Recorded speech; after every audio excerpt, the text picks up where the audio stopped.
you get me an earpiece so I can hear people talking? I don't have to stick my face next to your phone. Negative. Come on.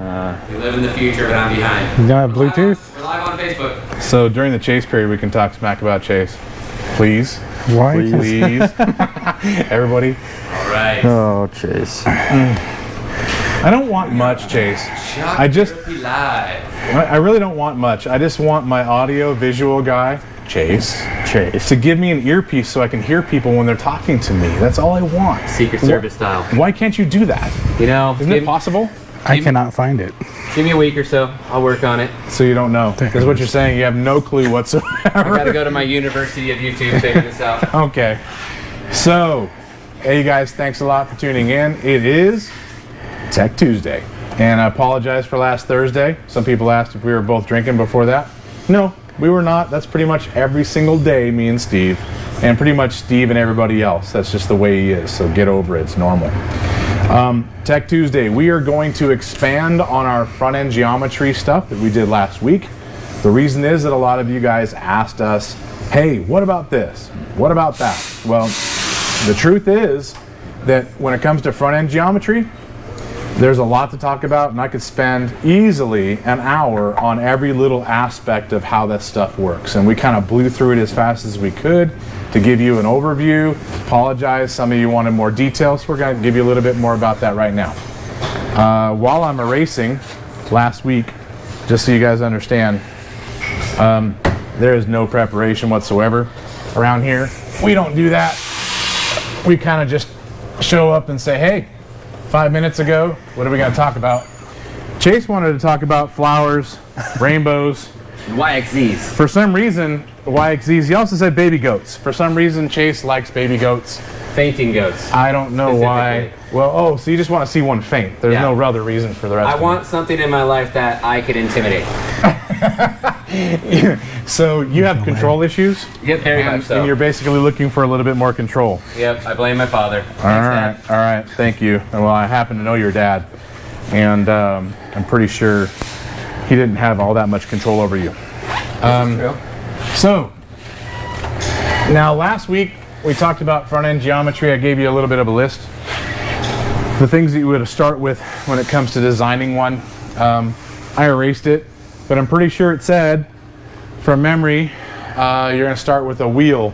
You're going to go to a tire. After that, you're going to pick an overall width. You're going to have from there a spindle design because of scrub radius and kingpin inclination angles. From there, you're going to have an arm length. Then you're going to have a tie rod. Somewhere in the middle of that, you have to decide whether you have a four-wheel drive or a two-wheel drive because you have to position an axle in the middle of the spindle versus a two-wheel drive that you're not going to have to worry about that with. Might have some other stuff on there, but that's just from memory. Now, in addition to those things, if you've got all that stuff figured out, then the next things you need to add is going to be anti-dive. Actually, I wrote it down so I didn't forget. Anti-dive is something you can build into the system once you've got everything else I mentioned. Attack angle.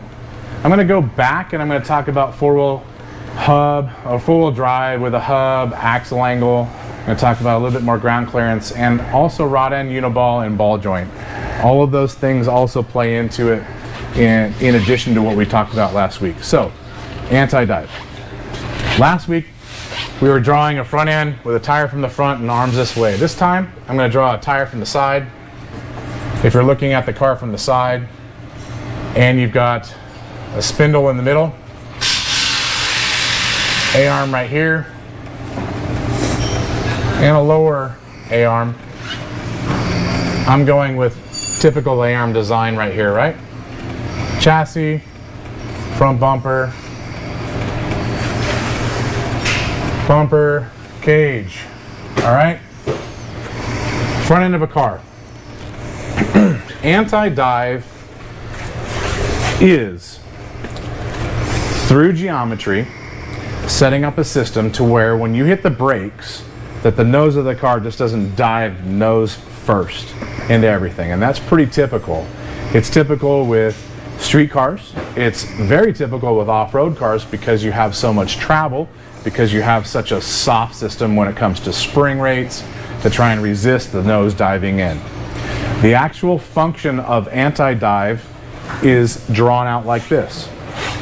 If the pivot point of this A-arm, that line right there, and the pivot point of this A-arm, that line right there, are perfectly parallel, you have 0 anti-dive. If, back to my eraser, hang on man, I don't have good erasers around here. You were to take that, raise the front pivot point, and I'm exaggerating here guys, so don't give me any detail about how I didn't do it right. These two pivot lines where this arm pivots and this arm pivots are not parallel. That creates anti-dive. Now, this system, when you hit the brakes, resists the front end compressing. And it stops the front end from diving heavy into a corner. Now, how does it do that? Normally, this spindle, when I say spindle, you've got a brake hub on it, right? This spindle would travel perfectly vertical if that upper arm was parallel with the lower. The reason is that caster does not change. Caster is the angle of the spindle leaning backward, which is positive, leaning forward, which is negative. Positive caster, the car drives straight forward, straight through rough, without the steering wheel want to veer one way or the other.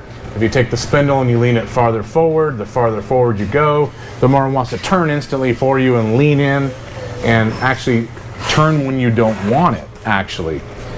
This is a common reaction with portal hubs. The reason that this is a common reaction is because when you drop the hub down this low and put a tire down here, the leverage is wrong and you can have the caster a little forward, a little back, depending on the arm system. But the leverage on this lower point forces the arms to do weird things, forces the steering feedback to do weird things, and when you turn the wheel a little, it wants to turn a ton. So that's a function of both caster in alignment, and it's also a function of the geometry of a portal. So you're going to get those negatives when you do that. That was actually a question from Ryan H. Bartlett of how portals affect the geometry. Okay, well that's just one reason that portals can make the thing act weird when it comes to that. The alignment process of caster, not so much camber, but it also has to do with that kingpin inclination angle and scrub radius. Usually a portal, when it sets it down, sets the tire out, which is also a bad wheel offset, gives you a lot of feedback. So now you have a ton of feedback, and caster is leaned forward through cycle and it wants to turn for you. So you have feedback and it wants to turn for you, which makes a really wiggly, uncontrollable, hard car to drive. Matt, you got something? Yep. Martin asks, what's a rough caster spec? Okay, so caster spec in off-road, completely different than street or road racing, all right? Here is a baseline. If you can have the car aligned at ride height at about 2.5 to 5 degrees of positive caster, the car will drive fairly straight through the rough even when you let go of the wheel, unless you have the wrong wheel offset. If you have more than that, like 7 to 10 degrees, it's going to drive straighter for you, but it's going to be really hard to turn in. It's going to have a lot of load when you turn in. So I would suggest 2.5 to 5 degrees at ride height. If you, actually I'm going to go over that a little bit later. For now, that question was given to us by Matt. Matt, come on in, introduction. Guys, this is DynoJet Matt. This is Matt Burke. So Matt is now part of the team over here at Shock Therapy. He's going to be running some of the dealer program. He's also going to be running some of the show events. He's also going to be out and talking to you guys in person. So when you guys are talking to us on social media and you hear Matt answering a question, then this is your Matt. So please do me a favor, give him a ton of crap. He deserves it. He's also really good at taking it. So thanks for filling in. I appreciate it. Word on the street is we need to make him a new nickname too. I don't know if that is true. Matt's gonna fly forever. It's not. I don't know. We make you your own logo maybe instead of we'll have a Shocky Matt or something like that. It works for me. All right. I'm working on it, Matt. Don't worry. I'm gonna start accepting suggestions in the comments. So start throwing us out suggestions, people. Awesome. Okay, thanks, Matt. So I got sidetracked on that. It's tough for me to draw this 6 or 7 times, you guys, but I'll try. When you take a parallel arm system and you angle the upper up in the front and down in the back, what happens is, as this arm goes upward, it goes to the rear. As this arm goes up, it goes directly vertical. So as you compress the system, this spindle or hub will go and look like this. I'm going to pull that back out so we can see it a little bit better. So fully compressed, exaggeration, you guys, very, very big exaggeration. The spindle has positive caster when it's compressed, and at ride height it might have your adjustment, what you set into it, which could be, say, 2.5 to 5 degree, somewhere in there at ride height. But either way, as soon as it's compressed, it adds caster. Now, the reason that creates anti-dive is because when you hit the brakes, that tire is rotating forward, and you grab the caliper, you grab the brakes, which pinches the caliper and tries to stop the tire from rotating forward. That rotation tries to lift the suspension up, which compresses the car. That is nosedive under braking. If the spindle is trying to go up and rearward as it compresses, then the rotational force of the brakes going forward and the actual upper point at the A-arm where it touches that spindle is going rearward. This rotational force forward and this rearward caster gain fight each other. So as soon as you hit the brakes, it stops it from lifting or stops it from compressing. So when you, shortest possible way of saying this, as soon as you hit the brakes, it doesn't compress. It stops it from compressing the system. Now, you can have more anti-dive. Easy. Increase the angle. You can have less. No problem. Drop the angle. What's the proper amount of anti-dive? Every car is different. The less travel you have, the more anti-dive you want. The more travel you want, the less anti-dive you want. That's why road race and off-road is so different, and you can't compare the two. I will give you a round number. If at ride height you have a car set at 2.5 degrees positive caster, what you want is at full compression to get about 5, and at full droop to have 0. You never want to have full droop negative caster, because now it's going to drive funny. It's going to want to turn for you when it's drooped out.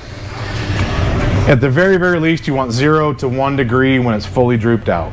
Now that means typically in a 24-inch wheel travel system, you're going to have 5 degrees or so of change. So 0 drooped, 2.5 at ride height, 5 degrees fully compressed, 5 degree change.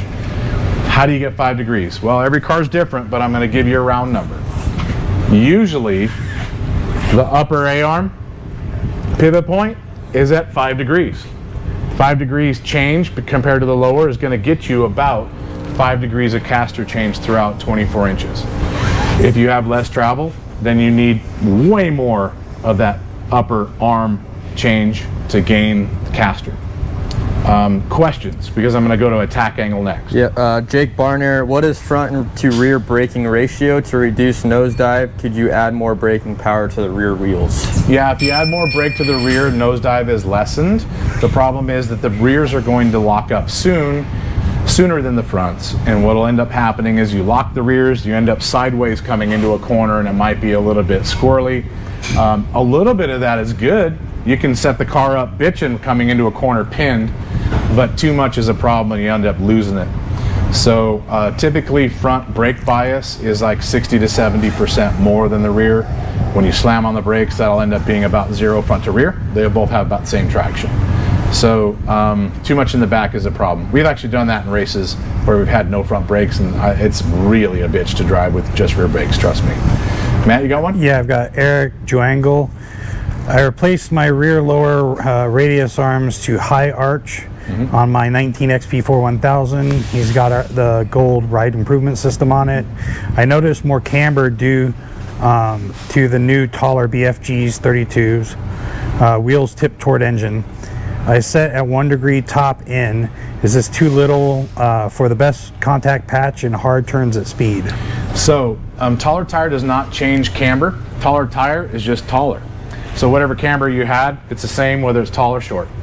Because you've changed a lower radius rod to a high clearance, my guess is the overall length of that was a little bit different, because maybe it got a little longer, that tipped the tire in a little bit. Usually the radius rods are adjustable. If you put a lower on it that's high clearance, it's not adjustable. Hopefully your upper is adjustable and you can change that camber setting to be correct. We suggest somewhere between 0 camber and -1. If you are 1, you're probably the max for what we would say. Remember, camber is good when you get into a corner, it's flat. So a little bit is a good thing, a lot is too much. To retouch on what we're doing, we're kind of expanding on front geometry. Going into anti-dive, I'm gonna go into some other stuff first, expanding on last week's front end geometry discussion.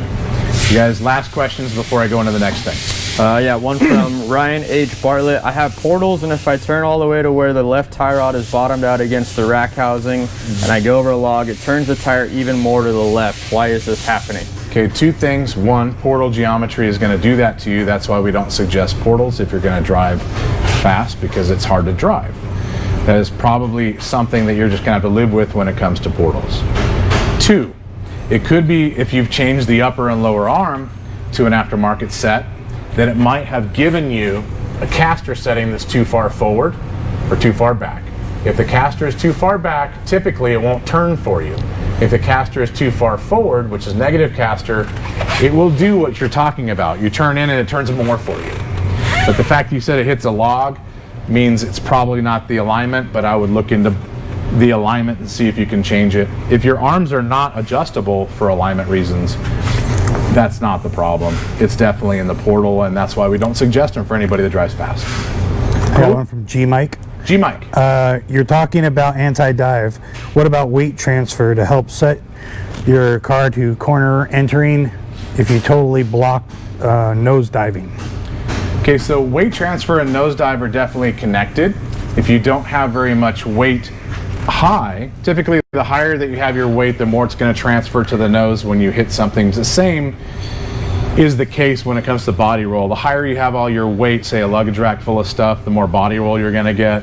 The higher you have your weight when you hit the brakes, the more it wants to dive. So I'm not sure really how to answer his question, because if you mounted all your weight lower, it would have less anti-dive, or it would have less nosedive if your weight was mounted lower in the car. If you mounted the weight on the rear of the car, it would have less nosedive. Okay, that is not geometry and is not anti-dive. That is weight transfer, and you can change it anywhere you put it. Chase. It's like the compensator I just got for my gun. It's not going to take away the kick, but it's going to change on how it kicks it, where it changes the kick to. Again, we can count on Chase to bring in some sort of analogy that means absolutely nothing to what we're talking about. It doesn't get rid of it, it changes where it This means that Chase got a compensator, or basically some sort of flash, We suppressor. could change him? Yeah, we should just change Chase instead of anything else. But yes, Chase, thank you. I'm glad you got a gun this weekend. Justin, I also have another question. I feel like I learn so much from you every time we do these live feeds. Then why don't you do what I asked you? Here's the deal. Are all casters between all cars the same? Nope. As well as which cars have less or more anti-dive, for those people who don't know what we're talking about. So all caster is not created equal. All chassis have a little more, a little less. I'm not prepared for this conversation to tell you which ones have more and less. I can tell you just strictly from driving the cars that the Cowie and also the Double X have more anti-dive than typically a Polaris or a X3 Can-Am. I'm leaving out the Honda and I'm leaving out the YXZ because They're a lot shorter wheelbase cars. Shorter wheelbases have a lot more weight transfer to the front, which would cover up anti-dive that's built into the system. So I'm not answering your question. I'm just kind of giving you an observation from driving them. We should actually cycle all of them and tell you what it is. I'm not trying to do that right now. I'm just kind of tell you what the idea is. How's that, Mitch? Hall Designs actually threw in a cool fact. KRX has 3.5 degree lower rake and 5 degree anti-dive. Well, there you go. So that's why a KRX drives pretty good. I wasn't even giving you a KRX as a good example because we've measured it. I haven't. I've just driven it, so I know about what it does. So my guess on 5 degrees, hey, they jumped on it. Good. So we were talking about, you said, you didn't say attack angle. We call it different. Yeah, lower rake. Lower rake. All right, so attack angle. That's what we call attack angle, you guys. So what that is let's just look at this one. It has a little bit of angle. I'm going to accentuate that. What if this is perfectly straight with the bottom of the car? Lower arm. Okay, to the spindle and a tire on here. Okay, this pivot point for the lower arm, if it's perfectly straight with the rest of the chassis, 0 degree attack angle. I call it attack angle. There's a lot of things you can use to call it that, right? That's fine, and there's nothing wrong with it, but when you hit a bump and this force is transferred through the tire, this tire sees, ouch, I'm getting pushed rearward. And then I go up, and this tire accepts the bump. So there's a lot of momentary force that happens on this joint, and the lower, when the attack angle is flat and level. The way that we like to do it, and when I say we, I guess what I mean when I say we is off-road racing in general, is we'll put a little bit of an attack angle in the lower arm, pivot points, chassis. Boom, boom, spindle, and tire. So this angle, different than the bottom of the car, that angle right there drops a lot of the forces that are on these points, because when you hit a whoop or a rock or whatever it is, this is coming in this way, and this automatically is going backwards slightly as it goes up. So the transfer of force forward into the tire and then upward is almost instant, which drops the loads on these joints and drops the loads on the spindle. Attack angle basically makes parts last longer. Now, too much of it is a problem and too little of it is a problem. It's just like anything else in the front suspension, but I would say somewhere in the 3 to 6 degrees of attack angle is probably a good place to be. Attack angle is not caster, because you can have all the attack angle in the world and you can still align that spindle correctly. And now let's put a little anti-dive in the upper arm. When you hit a bump with this system, all the joints are treated very nicely. They don't wear out. Nothing breaks very quickly. And as you travel through, this gains caster, which means when you hit the brakes, the front end of that car goes from flat and level, hit the brakes, down an inch, and it just enters the corner without diving the nose. So attack angle and upper arm angle are two different things. One's nice to the suspension, and upper arm angle compared to the lower is going to give you anti-dive. Mitch, looks like you had something big on your... No, I'm just kind of going through a couple off-topic ones, which I think we'll get to the off-topic stuff at the end. How's that, okay? Have you got anything, Matt? Let's see. All right, you don't. Nope. Took too long. Oh, wait, here you go. You got to be quick around here. All right. Hey, he got one. He's got one for What you. do you got? We got Danny Nader says, is that why we set the front suspension a ½ inch higher than the rear to increase attack angle? Actually, no, it's not. Typically, what we do, or why we ask you to set it ½ inch higher in the front, is because when you don't, well, actually, he's got a point. when you're off the throttle, typically a lot of weight transfer is forward, and we don't want to ever have the nose completely diving when you enter some whoops or anything else. We, from a suspension standpoint, would much rather have the car level or a little higher when you enter whoops or something rough. If you're floored or on the throttle, then it's not a problem. But a lot of times you come around the corner and there's something big, we're trying to account for the oops factor and make sure that the front of this thing isn't dived in when you hit something stiff or big nasty hole and kick the car. So a little bit of extra effort when it comes to front ride height goes a long ways to mistakes. How's that? Ryan H. Bartlett asks, how much caster do you want to have to help with steering on portals if he has adjustable lower arms? Okay, then at ride height, I would set the car at 2.5 to 5 degrees of positive caster, which is the top of the spindle set rearward approximately. If you're sitting in the car, then the top of the spindle is going to facing rearward or leaned rearward between 2.5 to 5 degrees. What you really should do is you pull the shock off the car and you cycle it all the way bumped, you cycle it at ride height, and you cycle it all the way drooped, and you make sure that all the way drooped, it doesn't pass 0, and all the way compressed, I really don't care if it's 10 degrees up there, but at ride height, somewhere in that 2.5 to 5. Cool? On portals. All right, next, ground clearance and four-wheel drive. All right, we glossed over that on the last one we talked about this stuff because there's too much to talk about in a short period of time.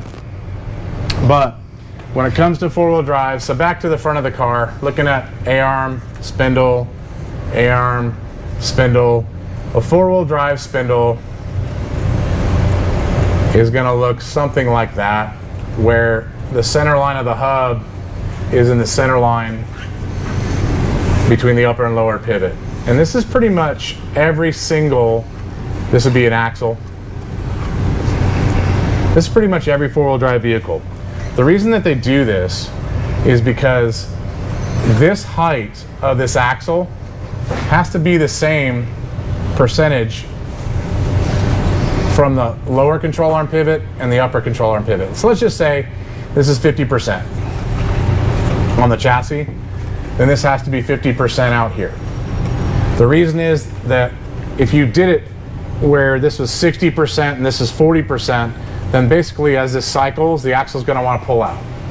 Same thing as a tie rod or bump steer. It's changing arcs of upper lower control arm, tie rod, arcs of upper lower control arm, and axle. So almost all axles are set in the center. Now, contrary to a two-wheel drive system, upper, lower, two-wheel drive system, we don't care about the axle. We'll put the hub dead center with the lower control arm. So this is actually where your brakes are and where the wheel is and the tire. Now, why? Because we don't have an axle that we're worried about in a two-wheel drive system. Most of these separations are about 8 inches between upper and lower. If there's 8 inches from here to here, and let's say this is 50%, that is 4 inches above this point. If this one is set right off the lower, that is a free 4 inches of wheel travel. Just strictly not having an axle in the system and dropping the overall position of the hub to line up with the lower arm, or line up with the lower arm here, gives you 4 inches of more wheel travel. I should could use an extra 4 inches. Chase, I wonder if you even have the 4. So enough of messing with Chase. Now, why does that give you more travel? Well, it just moved the wheel and tire down, right? Didn't give you more travel, it just positioned it in a different spot. Well, in reality, when you take this system right here and you compress it,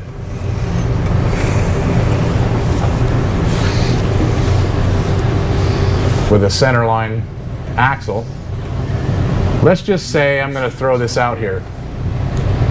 From the bottom pivot point up to the center line right here, let's say that's 10 inches.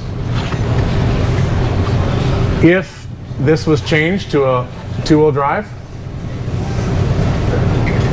that's 4 inches lower, 4 inches, which means this can go up 4 more inches before you run into ground clearance problems.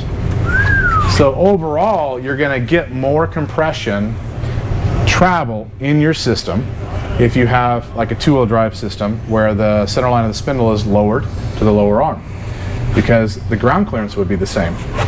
If this system stops at this point and you have, say, 4 inches of ground clearance, well, if you stopped a 2-wheel drive right here, that means you have 8 inches of ground clearance. You don't need it. So that means you can design a system to be a little bit higher, or you can design a system to travel a little bit farther, and you can keep the same ground clearance between the two. Now I see some googly eyes. Question? Michelle TJ Kober on a Pro XP Ultimate. How can I gain more ground clearance at bottom out? 3 to 4 inches off the ground rather than the frame sitting on the ground. Taller tire is the only way you're going to gain that without sacrificing wheel travel. So taller tire 32, 33 is going to give you ground clearance. The other one that's going to do that is more bump stop on the shaft of the shock, which stops earlier and gives you ground clearance. The negative is you're going to lose a little bit of travel. You're going to lose some full compression by doing that. And that's why suspension design in advance is so important, because you can design the car around 4 inches of ground clearance with all the travel you can possibly get. Mitch, did you have something? I have nothing, just a bunch of off-topic ones that I'm good too. Okay, so one more thing. I'm just going to finish up on axles and then we can do off-topic, okay? I'm going to skip rod ends and all that stuff. Actually, I won't. People always ask, what limits the total amount of travel? Overall width. If you have overall width number, then you can only get so much travel out of that width. If it's longer, you can get more travel out of that. But let's just say a given width, whatever it is, stock, 64 or 72, doesn't matter, whatever that given width is. The overall travel limitations, full compression, it's ground clearance. The chassis is going to hit the ground before you run into any other angle issues. Droop, full droop, the max droop on any UTV that's 4-wheel drive is going to be the CV or axle angle. You can droop them farther if the CV had more angle capacity before it bound up and broke. That's what's limiting any UTV. If it's 2-wheel drive, then you can droop it even further because you don't have an axle that's restricting you. The limitation on droop with a 2-wheel drive is going to be the angle in the uniball or the angle in the rod end, and that's basically it in a nutshell. Now you get into other things, it starts drooping too far, it gets too narrow, and then you end up with scrub and all kinds of other problems, and there's goods and bads, and you maybe not want to run too much. Now, look at a trophy truck. They have no limitations. They can run whatever they want. They got the tallest tire in the world that they can buy, 40, 42 inches, 250-pound wheel and tire. It's crazy to change it, do a spare change on one. But the extra height gives them ground clearance at bump, which gives them more travel overall. Full extension is going to be a rod end limitation or a uniball limitation. And past that, it's going to be a width change that you don't want, because we went over that caster change in other videos. You want to have a contact patch that doesn't change on the ground very much as well. I think I'm kind of over talking about details. I went over a lot of that stuff. How about some questions? Let's change everything up. You guys can do some off-topic stuff. And if you want me to embrace more of the detail on this, then let us know and we'll do it next week on Tech Tuesday. But for now, how about you, Matt? You got one good from earlier in the video? Yeah. All right, Matt, you're out. How about Mitch? Glock Lover says, how does that hair always stay on point? This stuff right here? Dude, it's not even glued on, bro. This right here just happens in the morning. Ask my wife. The Miller Show, hey guys, I need your help. I recently put your spring kit on my 2018 Can-Am X3 and the tie rods to eliminate bump steer, and now my car pulls to the right dramatically. Any suggestions? Pulls to the right? Man, there's no alignment change in that car if you haven't changed the arms. So did you do the spring kit? Did you arms at the same time? Typically that would change the alignment, causing it to pull. Take the tire that you have and swap it from left to right. See if it pulls the other direction. That takes the tire out of it. Also, toe. If you don't have the toe set correctly, which is 1/4 of an inch in with that tie rod kit, if you have it set out, it could pull any direction and could cause your problems. Spring kits don't cause pulling. They just don't. If you lower the car a little bit or you raise the car a little bit, it accentuates the alignment that you already had. So I'm also ignoring the fact you could have had problems beforehand. It's possible, but you know what? With a quick question on a feed, that's what I got for you. All right, Pat Danker, what can I do to get rid of the clunk in my front suspension when hitting rocks and potholes in my XRS RR? So limit straps typically eliminate all clunks, especially when it's an extension clump. If you don't have a limit strap, then buy one, throw it on. 99% of the time, all clunks are gone. I will give you a little asterisk, you know, what if? Most Can-Ams have front end clunks stock if you haven't done double shear or bulkhead kits. Those stop all of the upper arm and lower arm pivot points from moving as you drive the car, and those can have big clunks. Mitch. MK Losky off topic. When do you expect the KRS spring kit, possibly of IQS? And opinions on HCR KRX long travel setup.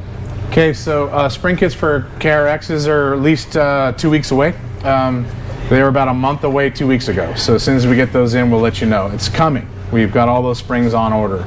If you want to send us your shocks or send us the car, we can do a spring kit right now. It's just a little more expensive because we have a ton of work to do in machine work to get that kit to work. 2 or 3 weeks from now, when we get our springs in, which are custom springs just for that car, then it's going to be a cheaper kit and we can sell it to you anywhere in the world. What was the second half of that KRX question? Long travel. IQS and HCR so long travel. IQS is badass on the KRX. We had the KRX out this weekend, 4th of July, in the cinders, running it through the whips. Mitch manhandled that car with IQS. Yes, sir. That's it? I was hoping for more. Wait, just, hold on a second. No. Hey, Mitch, I'm going to throw this over to you so you can talk about IQS. Mitch. Sorry, I'm bummed that it doesn't have more power. That's really the only thing. That's not an IQS question. I know. No, it's especially in the cinders. I mean, you have a lot of tree roots and stuff like that. Why in the cinders? Because it's at altitude and the power is down. Yes, but so going back to IQS and adjustability of IQS, being able to flip it from soft to stiff, coming out of the volcanoes, the GF, stuff like that, it's there at a switch of a button. Going back to tree roots and logs and volcanic rock and all that stuff, you can flip it back to soft and have the comfort back. So. Let me ask you this, Mitch. Would the KRX be your favorite car if it had a ton of power? Or not? 100%. Really? 100%. Actually, I thought you were going to say RS1. Well, I think it passes the RS1 though. What? That thing, you drive it, it is so comfortable, it's so sturdy, it does not pull you any direction, it goes straight, it handles amazing, it just needs more power.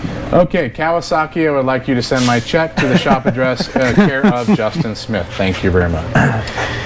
What was the, HCR. HCR. So, HCR long travel, I like long travels, man. We've had long travel videos in the past. I will say it again. Long travels are not going to make 100% change in your car's function, but they're going to give you very strong arms where you might have had stock weak ones.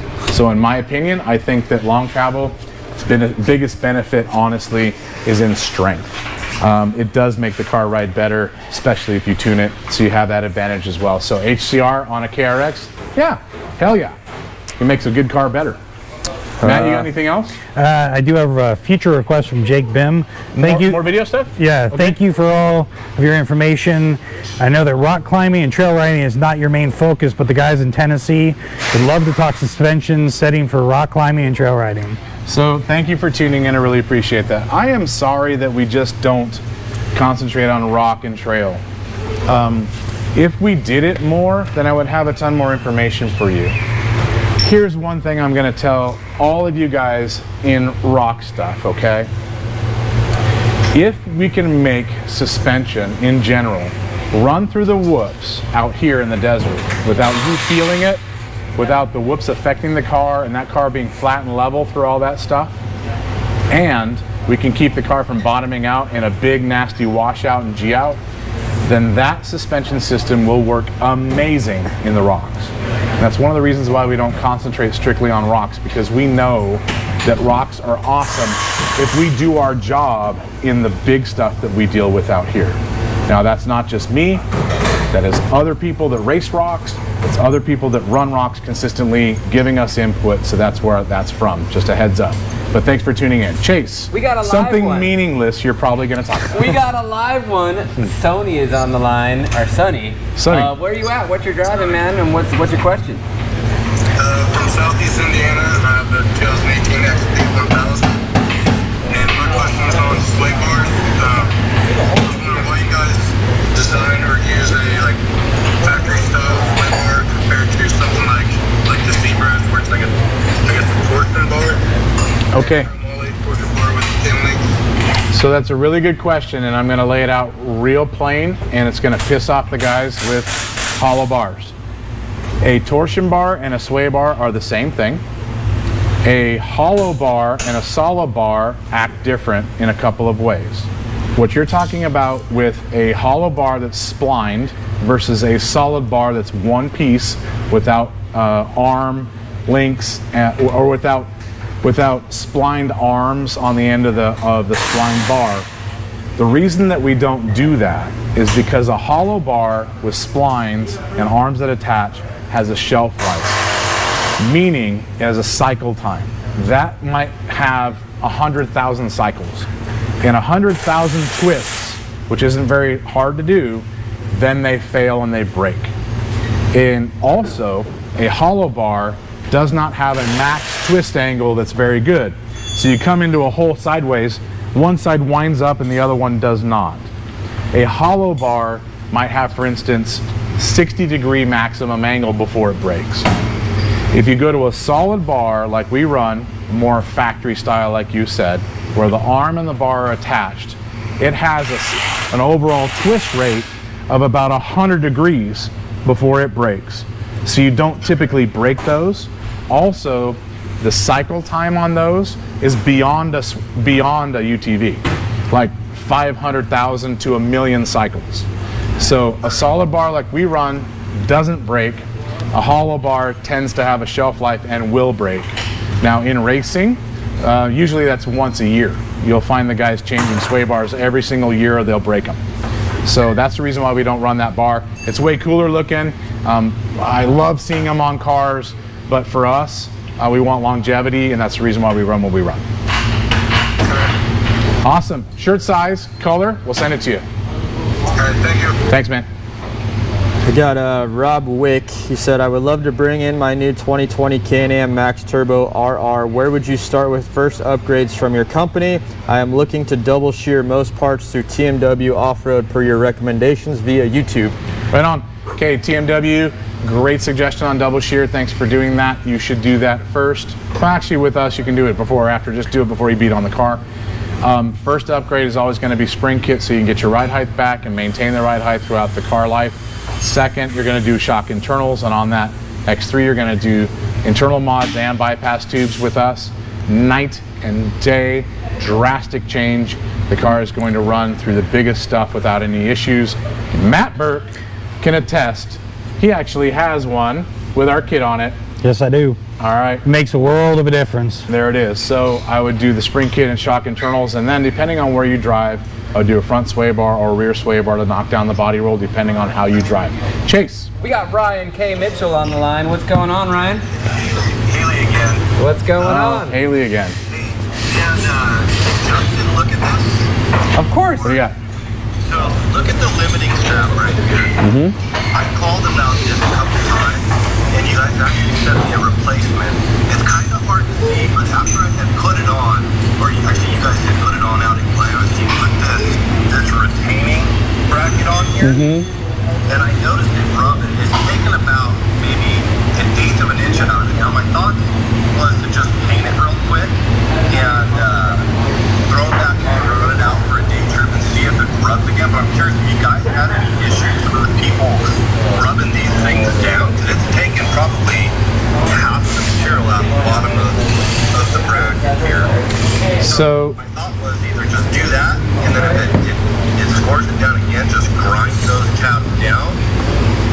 I'm just trying to get your thoughts on it. okay, so the reason that we did that lower locating plate on the bottom of that spring perch is to keep the strap from stretching and pushing up against the spring. because the strap would push against the spring and rub the limit strap and possibly cut the strap. So that bracket that's pushing it out is keeping it from contacting the spring. The rubbing that you see on the inside of that bracket, at least I saw on your picture, I kind of want you to keep doing it, and I want you to run it more. We are constantly evolving that piece to try and make it to where it's not going to have that and still not rub on the spring. So we're going to follow you through that process, and we'll make sure that you always have straps if you have a problem, or if you need another lower, we're going to send it to you for free, no matter what. But only on certain Polaris models have we seen it, and it's kind of a little bit of a mystery to us. So we're kind of working our way through different options. So thanks for pointing it out. I don't think that should be normal. We are working to try and get rid of it. I also don't think it's going to fail the system. You could probably cut that bracket down, I don't know, 100 times deeper than that, and it's not going to fail. So paint it, run it more, send us more pictures, and we'd like to follow that through. If we have any updates, we're going to send it to you for free. Okay, and you guys did, you sent me new straps to replace them. I didn't want to put them on though, and have the same thing, so that's why I was thinking I'll just pick it up. But I was curious if you guys got this issue with other cars or not, so. We have, but out of like 2,500 strap kits, we've only had about 50 to 60 cars that do it. So we're not 100% sure on that one. That's why we keep trying new things. And here at the shop, we're trying something about every week. So we'll give you the latest updates, and it's all good. You can leave those straps on there until they break. We're always going to back you up. All right, sounds good. I appreciate it. Thanks, guys. Anytime, man. Thanks for calling in. T-shirt and size, and Chase will hopefully send it to you. Good enough. We're good. We don't need shirts. I appreciate it. So. Right on, man. Thanks for coming in. Later, guys. All right. Can I please stop talking? I really need a drink of water or something. I mean, a beer would be better, but honestly, after 4th of July weekend, I need to give my kidneys and liver a little bit of a break. I'm thinking water. So you guys got anything super important? Nope. All right, thanks for tuning in, you guys. Expansion on front end geometry was today's subject. You guys have more ideas on subjects. We want to hear them. We've had some really good ones. We're actually going to cover some of that. This Thursday, we're going to talk to you about how to properly tie down your UTV on a trailer. And you know what? It sounds simple, but it's actually not. We're going to show you 5 different ways to do it. 4 of them are wrong. So tune in. We're also it's also throw it out there Thursday, so you can ask any questions you want. I hope we can answer them. We'll get to as many as we can. If you have any questions about our products, call 623-217-4959. Hey, you know what? It's not Mustache May, but Brandon, give us a bite of that mustache. Oh yeah, right there. If you guys want some product, then go to our website, shocktherapist.com. Thanks for tuning in, you guys. Have a great week.